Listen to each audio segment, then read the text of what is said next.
कहानी की शुरुआत एक ऐसे लड़के से होती है जिसका बचपन से एक ही सपना था, दूसरे डिमेंशन तक जाने वाला रास्ता खोलना। लेकिन उसे जरा भी अंदाजा नहीं था कि ये सपना एक दिन उसकी पूरी जिंदगी बदल दिखाई देता है। जो एक दिन स्कूल में सबके सामने खड़ा होकर दावा करता है कि वो हिस्ट्री का पहला इंसान बनेगा जो टाइम और स्पेस में सफर करेगा, और साथ ही ये भी कहता है कि उसने पहली जनरेशन की मशीन पहले ही बना ली है। उसे पूरा यकीन था कि इंसान क्वांटम ब्रिज बनाकर डिमेंशन की दीवार तोड़ सकता है। लेकिन उसकी बात सुनते ही पूरी क्लास हंसी से गूंज उठती है, यहाँ तक कि टीचर भी हंसी नहीं रोक पाता और उसे वापस रिपोर्ट बनाकर लाने को कह देता है। उसका दोस्त बेन, जो शुरू से ही सीधा सादा था, अकेला ऐसा शख्स था जो रीड के इस पागलपन में साथ देने को तैयार था। उसी रात रीड चुपके से बेन के घर के स्क्रैप यार्ड में घुसता है और वहाँ से एक पुराना रेक्टिफायर उठा लाता है। फिर उसे चुपचाप अपनी गैराज में ले जाता है जो उसकी सीक्रेट रिसर्च बेस बन चुकी थी। टेबल पर तरह तरह के अजीब इंस्ट्रूमेंट्स रखे थे जो सब उसने कबाड़ से जोड़ जोड़ कर बनाए थे, और जैसे ही उसने अपनी मशीन ऑन की, टेबल पर रखी टेलीपोर्ट डिवाइस हिलने लगती है। अब उसकी बस एक ही दुआ थी कि ये फटे नहीं। लेकिन जैसे ही उसने स्टार्ट बटन दबाया, बगल वाले कमरे का टीवी अचानक सिग्नल खो बैठता है। दोनों को लगता है, लेकिन तभी एक तेज चमक के बाद टेबल पर रखी कार की मॉडल टूल गायब हो जाती है और उसकी जगह कुछ छोटे छोटे पत्थर आ जाते हैं। पूरे टाउन की बिजली चली जाती है। लेकिन इस बार दोनों समझ जाते हैं कि आखिरकार वो कामयाब हो गए हैं। 7 साल बाद रीड और बेन दोनों बड़े हो चुके थे और स्क्रैप यार्ड से चुने हुए कबाड़ के दम पर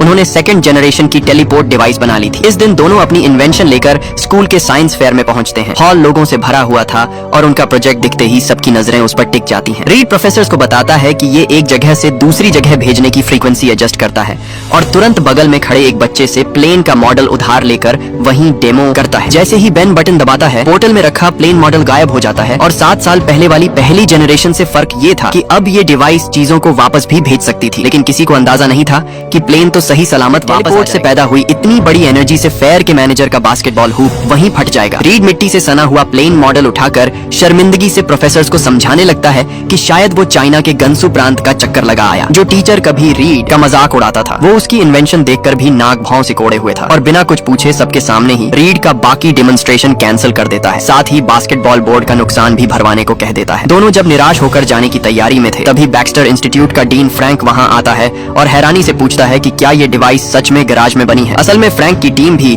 बेसिक प्रॉब्लम क्रॉस कर चुकी थी। वो चीजों को दूसरे स्पेस में भेज तो सकते थे, लेकिन स्टेबल फील्ड मेंटेन नहीं कर पाते थे। यानी उनकी डिवाइस अभी उस लेवल पर अटकी थी जो रीड ने स्कूल के दिनों में बनाई थी। रीड की ये नई इन्वेंशन ठीक उनकी वो प्रॉब्लम सॉल्व कर सकती थी। इसलिए फ्रैंक तुरंत उसे स्पेशल एडमिशन देने का फैसला कर लेता है और टॉप लेवल रिसर्च रिसोर्सेज का वादा करता है। इस तरह रीड अपना गांव छोड़कर बेन को साथ लेकर बैक्स्टर इंस्टीट्यूट पहुंचता है और फ्रैंक की quantum gate research team join कर लेता है। बड़े शहर में आते ही दोनों की आंखों में एक नयापन था। बेन बाहर की ऊंची इमारतें देखकर कहता है कि रीड का फ्यूचर यही है। ये जगह जैसे उसका अपना घर बनने वाली है। कॉरिडोर में घूमते हुए रीड को दीवारों पर बड़े स्कॉलर्स की अचीवमेंट्स अंदाजा भी नहीं था कि यहाँ उसे ऐसे लोग मिलेंगे जो उसकी पूरी जिंदगी बदल देंगे। थोड़ी देर बाद लाइब्रेरी में उसकी मुलाकात फ्रैंक की बेटी सूजन से होती है, जो बाद में इनविजिबल वुमन बनती है। और हालांकि ज्यादा बात नहीं होती, फिर भी रीड को लगता है कि ये भी कोई बहुत काबिल इंसान है। असल में बहुत कम लोगों को पता था कि इस क्वांटम गेट प्रोजेक्ट की शुरुआत फ्रैंक ने नहीं, बल्कि रीड जैसी ही उम्र के एक यंग जीनियस विक्टर ने की थी, जिसने अपनी जिंदगी के 10 से ज्यादा साल इसमें लगाए थे। लेकिन किसी वजह से वो प्रोजेक्ट छोड़कर चला गया और जाने से पहले डेटा सर्वर्स भी जला डाले। अथॉरिटीज चाहती थी कि उसे जेल भेजा जाए, मगर फ्रैंक उस जीनियस को बहुत कीमती समझता था। उस रात फ्रैंक विक्टर के पास जाकर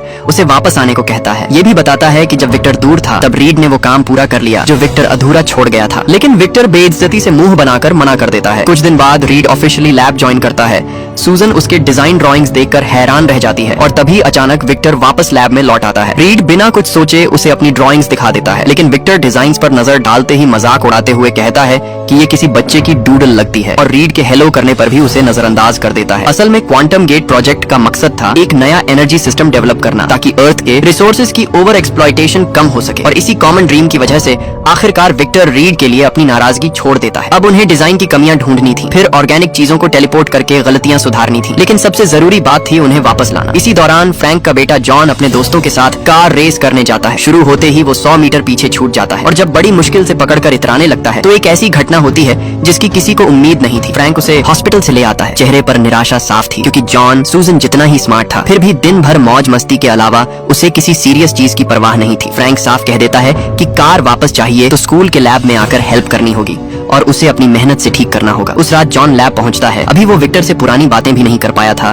कि रीड उसे डिवाइस के पार्ट्स वेल्ड करने में मदद करने को बुला लेता है। टीम के बाकी मेंबर्स भी अपने अपने काम में लगे थे दिन रात की मेहनत के बाद आखिरकार क्वांटम गेट का इनर चेंबर तैयार हो जाता है। इधर बेन वापस अपने गांव लौट चुका था। जब उसे रीड की भेजी डिवाइस की फोटो मिलती है तो उसे अपने दोस्त की सक्सेस पर बहुत खुशी होती है। अगली सुबह इन्वेस्टर हार्वी रिसर्च सक्सेसफुल होने की खबर सुनकर शेयर होल्डर्स के साथ लैब पहुंचता है। स्टाफ एक बंदर को चेंबर में डालता है और काउंटडाउन खत्म होते ही टेलीपोर्ट हो रही चीज प्लेटफॉर्म से गायब हो जाती है। सक्सेस के बाद कुछ देर सिग्नल गायब रहता है, लेकिन जल्दी ही स्क्रीन पर मॉनिटरिंग वापस आ जाती है और सब हैरान रह जाते हैं जब देखते हैं कि बंदर जिस जगह भेजा गया वो बिल्कुल 1 अरब साल पहले की अर्थ जैसी लग रही थी। फ्रैंक को लगता है कि ये जगह शायद स्पीसीज की ओरिजिन और प्लैनेट एवोल्यूशन जैसे सवालों का जवाब दे सकती है। थोड़ी देर बाद एक तेज चमक के साथ बंदर सफलतापूर्वक वापस लौट आता है। लाइफ साइंस में कोई गड़बड़ी नहीं थी और वहाँ मौजूद हर इंसान इस टेक्नोलॉजी से चौंक जाता है। ये किसी नॉर्मल साइंस प्रोजेक्ट की सीमा से बहुत आगे की बात थी। इसके बाद हार्वी साफ कहता है कि इस प्रोजेक्ट में ऑफिशियल गवर्नमेंट पावर लानी ही होगी, लेकिन ये सुनते ही पूरी रिसर्च टीम विरोध करती है। खासकर विक्टर और रीड सबसे ज्यादा फर्म थे। उनका कहना था कि एक बार गवर्नमेंट इन्वॉल्व हो गई तो असली क्रिएटर्स को किनारे कर दिया जाएगा। बिल्कुल वैसे जैसे लोगों को सिर्फ पहला एस्ट्रोनॉट याद रहता है, उसके पीछे की साइंटिस्ट की मेहनत को कोई नहीं पूछता। जब सिचुएशन डेडलॉक में फंस जाती है तो रीड अचानक एक आइडिया देता है। क्योंकि क्वांटम गेट की सेफ्टी ऑलरेडी प्रूव हो चुकी थी तो क्यों ना वो खुद पहले क्रॉस डायमेंशन एक्सप्लोरर्स बन जाएं। पूरा राउंड ट्रिप मुश्किल से 5 मिनट का था। उसी रात रीड अपने गांव में सो रहे बेन को मैसेज भेजता है और कहता है कि वो चाहे कुछ भी हो जल्दी आ जाए, क्योंकि रीड के दिल में उसकी सक्सेस के पीछे हमेशा से बेन का साथ था। कुछ घंटों बाद रीड, बेन, विक्टर और जॉन सब मिल जाते हैं और सब तैयारियां पूरी होने के बाद चारों एक साथ टेलीपोर्ट पॉड में घुसते हैं। एक जोरदार झटके के बाद वो सक्सेसफुली उस दूसरे डायमेंशन में पहुंच जाते हैं जहां एक अजीब सी ग्रीन एनर्जी फैली हुई थी। चारों पॉड से बाहर निकलते ही सबसे पहले जमीन में फ्लैग गाड़ते हैं और फोटो लेते हैं।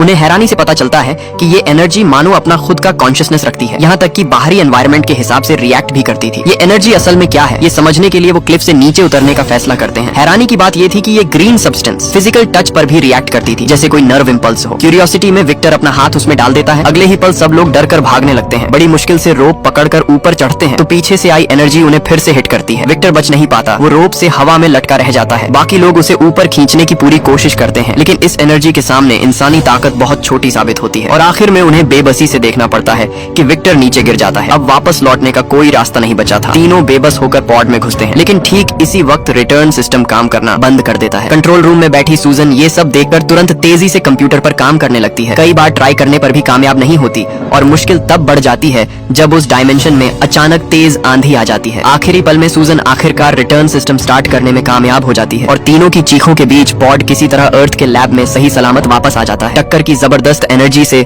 सूजन वहीं बेहोश हो जाती है। रीड जब आंखें खोलता है तो उसे पता चलता है कि बेन भी बेहोश पड़ा है और सबसे डरावनी हालत जॉन की थी। वो पूरी तरह आग में जल रहा था। रीड चाहे कितना भी चिल्लाया कोई हरकत नहीं होती।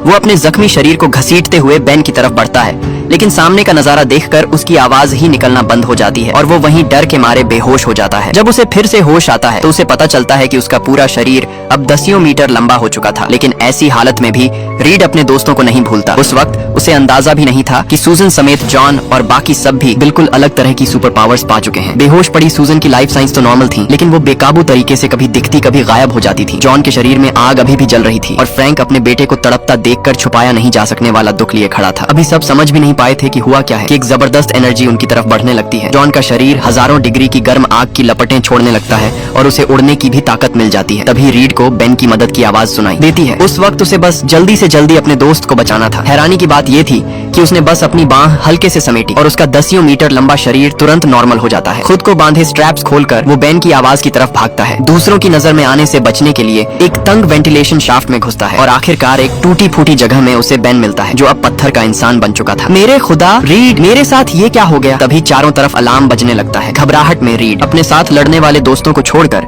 अकेले ही फैसिलिटी से भाग जाने का फैसला कर लेता है। उस दिन फ्रैंक अपने कमरे में बैठा सोच में डूबा था। क्वांटम गेट प्रोजेक्ट पूरी तरह उसकी रिस्पॉन्सिबिलिटी के तहत था और अब इतना बड़ा हादसा हो गया था, इन्वेस्टर जरूर उसे परेशान करेंगे। और सच में थोड़ी देर बाद हार्वी वहां आता है। पहला ही सवाल था कि रीड कहाँ गया। फ्रैंक का मानना था कि वो बस डरे हुए बच्चे हैं। उन्हें मॉन्स्टर की तरह पकड़ना ठीक नहीं, लेकिन हार्वे का मानना था कि उनकी सुपर पावर्स देश के लिए बहुत बड़ी अहमियत रखती हैं। इसलिए अब गवर्नमेंट के साथ कोलैबोरेट करना ही एकमात्र रास्ता है। मजबूरी में फ्रैंक को समझौता करना पड़ता है। इसके बाद विक्टर पत्थर बन चुके बेन को ढूंढ निकालता है और बताता है कि रीड उसे अकेला छोड़कर भाग चुका है। फिर उसे देश के लिए काम करने पर राजी करने की कोशिश करता है। हमारे पास रिसोर्सेज हैं, दुनिया के सबसे बेहतरीन, हम इसका कोई ना कोई सोल्यूशन जरूर ढूंढ लेंगे। आखिरकार बेन हार्वे की बातों से राजी हो जाता है। एक साल बाद इस दौरान बेन कई बार बैटलफील्ड में जा चुका था। उसका काम अब मिलिट्री के लिए एक सुपर वेपन की तरह इस्तेमाल होना था। बेन के अलावा जॉन और सूजन को रोल में ले लिया। गवर्नमेंट ने खास तौर पर उनके लिए ऐसे इक्विपमेंट बनाए ताकि वो अपनी पावर्स को बेहतर तरीके से कंट्रोल कर सकें। साइंटिस्ट्स को रिसर्च से पता चलता है कि ये सारी पावर्स एक ही जगह से आ रही हैं, एक डिमेंशन जिसे प्लेनेट जीरो कहा जाता है, यानी इस जगह में देश की मिलिट्री कैपेबिलिटी बदलने की भी पोटेंशियल थी। इसलिए हार्वे मिलिट्री के साथ मिलकर क्वांटम गेट 2 नाम का प्रोजेक्ट शुरू करता है। प्लान था आर्मी को भी उस डायमेंशन में भेजना ताकि सोल्जर्स को भी एनर्जी से एनहांस किया जा सके। इसी दौरान जॉन अपनी कस्टम बैटल सूट पहनकर फ्लाइंग प्रैक्टिस कर रहा था। बेस पर लौटने पर स्टाफ अनाउंस करता है कि उसने फिर एक नया रिकॉर्ड बनाया है, लेकिन जॉन को लगता था कि वो और भी तेज हो सकता है। उधर सूजन भी बैलेंस पर लगातार प्रैक्टिस कर रही थी। उसे ठीक करना चाहती है ताकि वो नॉर्मल लाइफ में लौट सके। उसे अंदाजा भी नहीं था कि वो पहले ही एक एक्सपेरिमेंट सब्जेक्ट बन चुकी है। इसी वक्त हार्वे मिलिट्री के टॉप ऑफिशियल्स को बेस टूर करा रहा था। आज का main attraction quantum gate 2 device था, लेकिन उनके सामने एक बड़ी प्रॉब्लम थी। पहला क्वांटम गेट रीड और विक्टर की कंबाइंड रिसर्च का नतीजा था और अभी दोनों में से कोई भी बेस पर नहीं था। मिलिट्री ये भी चाहती थी कि बेन के अलावा जॉन भी बैटलफील्ड में भेजा जाए। इसे रोकने का बस एक ही तरीका था, जल्दी से क्वांटम गेट ठीक करके जॉन को क्यूर किया जाए। इसके लिए फ्रैंक खास तौर पर सूजन के पास जाता है और उसे कहता है कि वो रीड को वापस ढूंढ कर लाए, लेकिन सूजन का मानना था कि रीड एक डिजर्टर है जिसने सबको छोड़कर अकेले भाग जाना चुना था। फिर भी मौजूदा हालात में जल्दी से रीड को ढूंढना ही एकमात्र रास्ता था। आखिरकार फ्रैंक के बार समझाने पर सूजन रीड को ढूंढने में मदद करने को राजी हो जाती है। टेक्निकल टीम ट्रैक करती है कि 3 महीने पहले रीड ने पैनामा में अपना ईमेल अकाउंट लॉग इन किया था और ब्राउजिंग हिस्ट्री के हिसाब से सूजन को पता चलता है कि वो बैचेस में स्क्रैप मेटल खरीद रहा था। इतना ही नहीं, वो पत्थर बने बेन की भी तलाश कर रहा था। इसी बीच पैनामा के आसपास रीड $15 में एक सेफ्टी बोल्ट खरीदता है। वो अभी जहाँ रह रहा था वो शहर की भीड़ भाड़ से बहुत दूर था। बहुत कम लोग उस उजड़े हुए घर तक पहुँच पाते थे। अंदर बिल्कुल उसके स्कूल के टाइम की गैराज जैसा माहौल था। असल में लैब से भागने के बाद रीड लगातार अपनी खुद की एक बैटल सूट पर काम कर रहा। दिन वो बेन को वहाँ से बचा पाएगा, लेकिन उसे नहीं पता था कि सूजन मीलों दूर से ही उसे पैनामा के पास ट्रैक कर चुकी है। इस दिन जैसे ही रीड ने वेबसाइट पर लॉग इन किया, उसका IP एड्रेस सूजन और बाकियों ने पकड़ लिया। इसके तुरंत बाद हार्वी बेन के पास पहुंचता है और बताता है कि मिलिट्री ने उसके लिए एक नई मिशन तैयार की है, बिना ये जाने कि मिशन का टारगेट उसका अपना अच्छा दोस्त रीड ही है। इधर रीड अपने घर के बाहर कार फिक्स कर रहा था। अचानक पास रखी डिवाइस से अलार्म बज उठता है। उसे समझ आ जाता है कि मिलिट्री ने उसे ढूंढ लिया है। बिना कुछ सोचे वो सीधा जंगल में घुस जाता है, लेकिन ज्यादा दूर नहीं भागा था कि आसमान से उतरे सोल्जर्स उसे रोक लेते हैं। अच्छी बात ये थी कि रीड तुरंत रिएक्ट करके अपनी 40 मीटर लंबी बांह फैलाता है और सामने खड़े सोल्जर को पेड़ पर फेंक देता है। अपनी पावर्स के दम पर वो जल्दी ही सारे सोल्जर्स को खदेड़ देता है। तभी उसका पुराना दोस्त बेन आसमान से नीचे उतरता है। तुम यहीं छुपे हुए थे। Why? This is all my fault। Read को इस तरह बेन पकड़कर प्लेन में बिठा लेता है। अपनी पहले वाली भागने वाली हरकत के लिए रीड को बहुत अफसोस था। फिर भी वो बेन से प्रॉमिस करता है कि वो सबको ठीक करने का कोई ना कोई रास्ता जरूर ढूंढ निकालेगा। लेकिन चाहे दोनों पहले कितने भी अच्छे दोस्त क्यों ना रहे हों, बिट्रेयल झेल चुके बेन के लिए दोबारा ट्रस्ट बनाना आसान नहीं था। कुछ ही देर बाद रीड को सक्सेसफुली मिलिट्री बेस वापस लाया जाता है। ये सुनते ही सूजन तुरंत उससे मिलने आती है और बताती है कि उसने ये सब मजबूरी में किया, क्योंकि उन्हें रीड की क्वांटम गेट ठीक करने में मदद चाहिए थी। इसके बाद रीड को क्वांटम गेट प्रोजेक्ट बेस ले जाया जाता है। थोड़ी देर बाद फ्रैंक भी वहाँ पहुँच जाता है और रीड प्रोजेक्ट के डेटा में कुछ एडजस्टमेंट्स करता है। दोनों का एक ही मकसद था, बाकी सबकी सुपर पावर्स ठीक करना। लेकिन जॉन को शायद ये सब पसंद आ रहा था। रीड के डेटा एडजस्ट करने से पहले फ्रैंक खास तौर पर जॉन से बात करने जाता है। कहता है कि जल्दी ही वो सब अपनी पुरानी नॉर्मल लाइफ में लौट जाएंगे, लेकिन जॉन को ये बात मंजूर नहीं थी। आखिर उसे तो फ्रैंक ने ही जबरदस्ती लैब में हेल्प करने भेजा था। अब क्यों वो किसी और के हिसाब से जी। सब तैयारियां पूरी होने के बाद मिलिट्री क्वांटम गेट फिर से चालू करने की तैयारी करती है। प्लान था कुछ सोल्जर्स को उस डायमेंशन में भेजना। एक तेज चमक के साथ वो सब सक्सेसफुली टेलीपोर्ट हो जाते हैं। बेस पर आ रही फुटेज में रीड को हैरानी से नजर आता है कि वहाँ का लैंडस्केप बदल चुका है। हार्वे तुरंत सोल्जर्स को सैंपल्स इकट्ठा करने का ऑर्डर देता है। तभी एक टीम मेंबर को कुछ किलोमीटर दूर हीट सिग्नल डिटेक्ट होती है। वो सिग्नल उनकी तरफ ही बढ़ रहा था। दूरी कम होते होते उन्हें दिखता है कि वो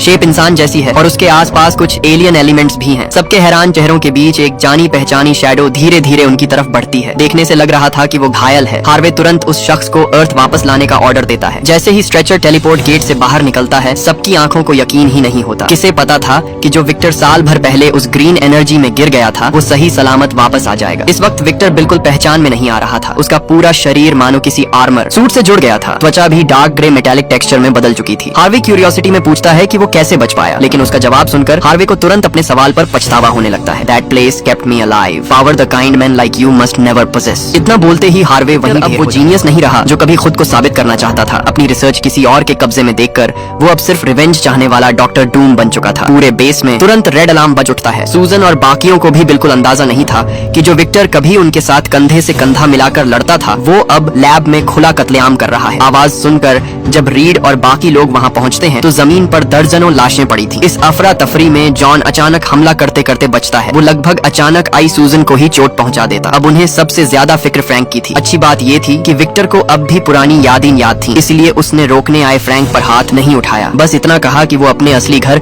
उस डायमेंशन में वापस जाना चाहता है। दोनों जब इस बात पर बहस कर ही रहे थे कि जॉन और सूजन भी उसे रोकने पहुंच जाते हैं, लेकिन विक्टर कहता है कि अब बहुत देर हो चुकी है। Earth is dying. किसी को उम्मीद नहीं थी, लेकिन आखिर में वो फ्रैंक को मार डालता है। इसके बाद बिना पीछे मुड़े वो क्वांटम गेट में घुस जाता है। रीड बिना सोचे उसके पीछे भागता है, लेकिन विक्टर की जबरदस्त एनर्जी उसे वहीं उछाल देती है। और सबसे खतरनाक बात ये थी कि विक्टर ने जबरदस्ती टेलीपोर्ट चेंबर एक्टिवेट कर दिया, जिससे सिस्टम ओवरलोड होकर पूरी तरह कंट्रोल से बाहर हो जाता है। अगर ये रुका नहीं तो क्वांटम गेट एक ब्लैक होल बनाकर पूरी अर्थ को निगल जाएगा। उस वक्त उस डिमेंशन में विक्टर के पैरों के नीचे से एक विशाल एनर्जी पिलर उठती है, बिल्कुल जैसे सन वुकोंग की गोल्डन स्टाफ हो, सीधे आसमान तक जाती हुई। और उस विशाल एनर्जी से बेस पल भर में चूर चूर हो जाता है। किसी को कुछ समझ आता उससे पहले ही सबको उस डिमेंशन में खींच लिया जाता है। वहाँ पहुँचते ही उन्होंने विक्टर को लाइट कॉलम के नीचे एनर्जी अब्सॉर्ब करते देखा। उसे रोकना ही था, वरना अर्थ का बचना नामुमकिन था। जॉन बिना सोचे समझे सीधा उस पर टूट पड़ता है, लेकिन अटैक करने से पहले ही विक्टर के कंट्रोल किए हुए पत्थर उसे धराशायी कर देते हैं। इसके बाद बेन भी हिम्मत करके अटैक करता है, लेकिन उसका हाल जॉन से भी बुरा होता है। रन! इस वक्त अर्थ धीरे धीरे निगली जा रही थी, सड़कें फट गिर रही थी। अनगिनत लोग बेबसी में चीखते चिल्लाते भाग रहे थे। उन्हें अंदाजा भी नहीं था कि जमीन में छुप जाने से भी कुछ फायदा नहीं होगा। इसके बाद विक्टर एनर्जी से डस्ट स्टॉर्म उठाता है और इनविजिबल सूजन को एक्सपोज करके जमीन पर पटक देता है। रीड उसे रोकने की कोशिश करता है, लेकिन बात पूरी होते ही विक्टर की छोड़ी स्पेशल एनर्जी वेव उसे कंट्रोल कर लेती है। वो पूरी तरह जमीन पर जकड़ा रह जाता है। जब विक्टर बाकियों को खत्म करने ही वाला था तो रीड सबसे पहले खुद को छुड़ाकर काउंटर अटैक शुरू कर देता है। असल में इस जगह का एनर्जी एनवायरनमेंट न सिर्फ विक्टर को बल्कि उन चारों की पावर्स को भी और मजबूत कर रहा था। रीड अपने बॉडी के स्ट्रेच की मदद से विक्टर को जमीन पर पटक देता है ताकि बाकी साथियों को थोड़ा सांस लेने का मौका मिल सके। जैसे ही बेन पत्थरों के बंधन से आजाद होता है वो कई टन वजनी चट्टान उठाकर पूरी ताकत से विक्टर पर दे मारता है। इसके बाद जॉन फिर से आग जलाकर खुद को एक फायर बॉल में बदल लेता है और बार बार विक्टर पर हमला करके उसका ध्यान भटकाता रहता है। इसी मौके पर बेन भी फिर से अटैक करता है। आखिरकार ब्लैक होल की जबरदस्त खिंचाव और चारों की मिलीजुली ताकत से विक्टर पूरी तरह उस एनर्जी वॉर्टेक्स में समा जाता है। सूजन तुरंत एक एनर्जी शील्ड बनाकर सबको उसमें कवर करती है और सक्सेसफुली अर्थ वापस पहुंच जाती है। जैसे ही सब जमीन पर उतरते हैं ब्लैक होल भी धीरे धीरे बंद होने लगता है। क्राइसिस खत्म होने के बाद मिलिट्री चाहती थी कि चारों को कैद करके फिर से वेपन की तरह इस्तेमाल किया जाए, लेकिन इस बार उन्होंने साफ इनकार कर दिया क्योंकि क्वांटम गेट का कोर डेटा सिर्फ इन चंद लोगों को ही पता था। आखिर में उन्होंने इसी बात को नेगोशिएशन की शर्त बनाया और ऑफिशियल मॉनिटरिंग से आजादी हासिल कर ली। गवर्नमेंट ने उन्हें बैक्स्टर की सबसे ऊपरी फ्लोर भी दी, जहां चारों ने अपनी खुद की लैब बना ली। मूवी के आखिर में वो सब उस बिल्डिंग की छत पर खड़े हैं और अपनी मुश्किलों से गुजरी इस टीम को ऑफिशियली नाम दिया जाता है फैंटास्टिक फोर। लेकिन ये तो बस शुरुआत थी, आगे भी उनके लिए बहुत सी नई चैलेंजेस इंतजार कर रही थी।